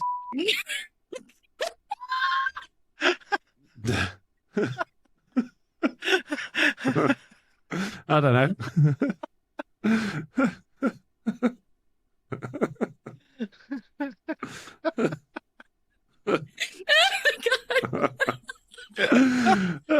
And on that note, that's the end of the questions. If you would like to ask us questions, you can leave us an email at news@theminecraftupdate.com. Put question in your subject line, or you can fill out a handy feedback form, which is on the minecraftupdate.com website, or you could join the Discord, get involved with everybody, and make life easy for us.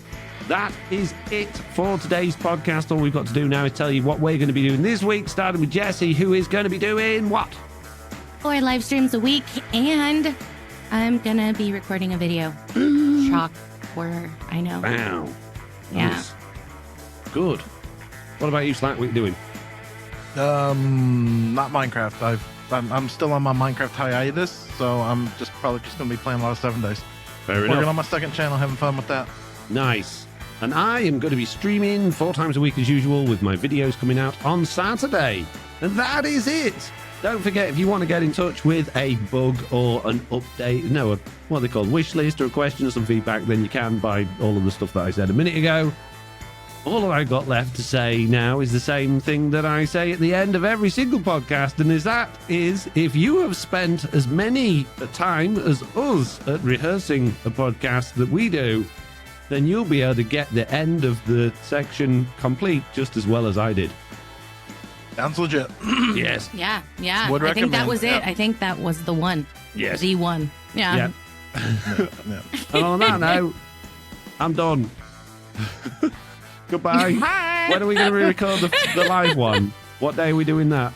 With the proper one? It should be the 40th episode, shouldn't it? No, not the live. No, this is the rehearsal for this week. When are we going to record it ready to go out? Tomorrow, I thought that was tomorrow. Okay. Yeah. Yeah. Good point. Yeah. Well, that might have been. That's a good point. What if they release a new update or something tomorrow? Well, then we re-record. Yeah, sounds good. Well, Then we will re-record. need It'll to be fine. Rehearse It'll be it fine. again. I mean, I'm already doing daily content, so you could go ahead and edit this one and get it out tomorrow. And then if they drop a new update, we can just get back together again, and then you can put out like a double podcast this week. Oh, okay. So what? I'm going to edit the rehearsal. Yeah, you might as well. Oh, See it'll how take it me goes. It forever. might make things It's easier. full of It might make mistakes, Slack. It'll be fine. Just cut out all the dead spaces and just let it go. Yeah.